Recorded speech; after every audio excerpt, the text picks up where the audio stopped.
India is riding high on the wave of premiumization, and today we are joined in with Mr. Sunil Suresh, who's the founder of Stanley. Thank you for joining in. Thank you so much for And it's a having me. beautiful moment, and you're stepping into the new orbit. Yes, it is. Yes. So, and you make beautiful furniture. So, how's been your journey like?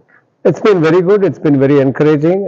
We started out of a small little car garage many years ago, and I think we have now grown to a fairly substantial size. 63 stores around the country, 2 large facilities in Bangalore. We have learned a lot from what the world had to offer. We have been honing our skills, and I think we are currently making some very good and interesting products. A lot of good designers come from Europe and work for us now.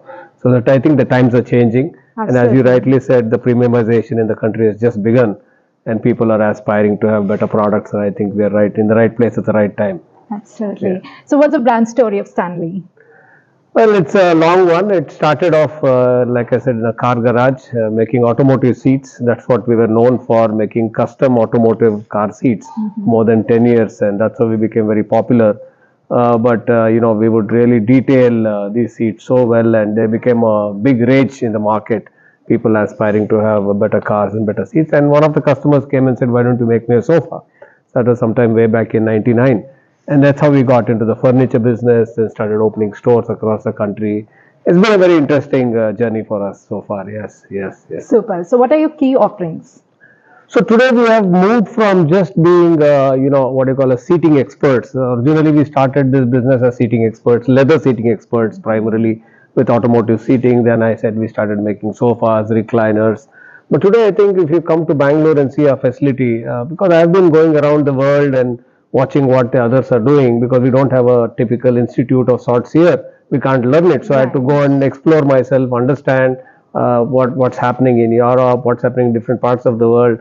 Then I realized that one has to be in a position to offer more than just sofas. So today our facilities in Bangalore, we make everything for the home. We make kitchens, wardrobes. Of course, every industry has its own nuances, its expertise, and that's what I think we bring to the table. We have been very careful in selecting the right key people who came and set up the facilities for us. For example, the Germans are very well known for their kitchens and cabinets. So we had a German expert come and set up a manufacturing facility for us.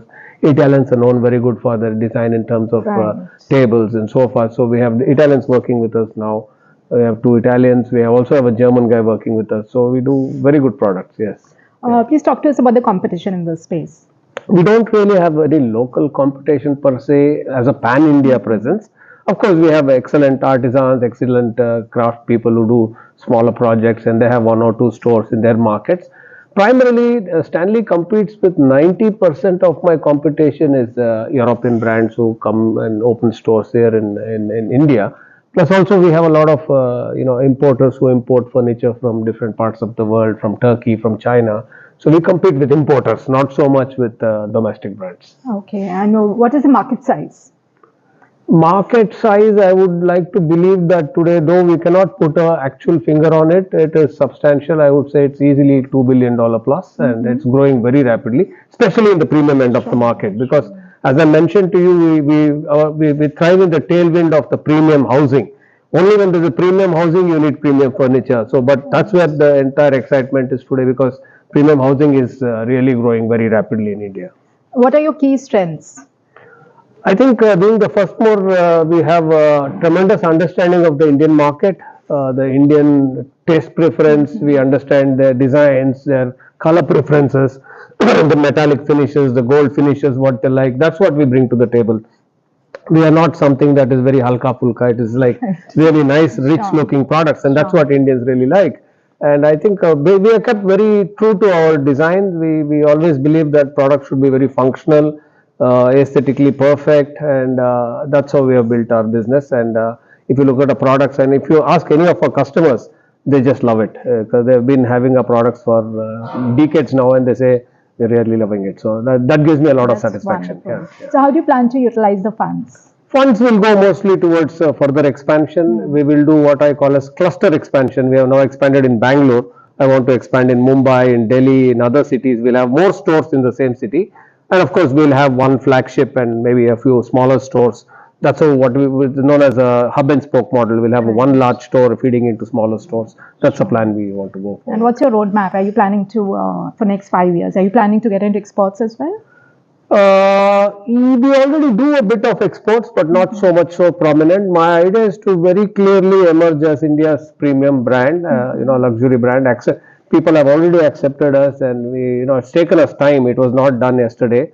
I don't think we are going to be a fast and furious company. We are, like I said, a slow and mature company. Right. And idea is to be more profitable than to just look at big turnovers. That's not the idea. Idea is to be, when you create a luxury business, you have to have the luxury of making good profits. That's where we are going towards. Excellent. And what's your leadership mantra? Leadership mantra is just do it. Be there, do it, and that's what we've been doing. And I think we are very lucky to have a very, I would say, passionate team.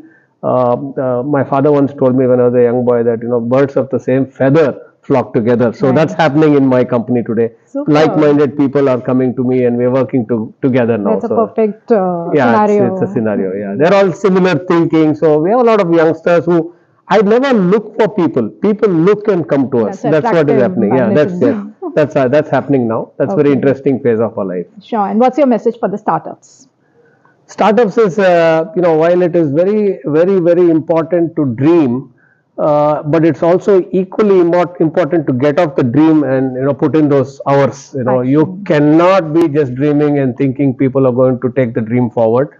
One has to really kind of roll up his sleeve. Right. And then get into the act, get onto the act. And there is, I don't think there is anything that is going to replace being there, doing it yourself, until, you develop some amount of traction. A lot of people, I've heard this a lot in my life, you need to delegate. Of course, you have to delegate, but then again, you have to be sure of what you're delegating. For that, you have to have done it, so that is what it's all about. Yeah. How do you define India, new emerging India, in 5 words? In 5 words? Adjectives. Just in 5 words, what would I say is... the new age India.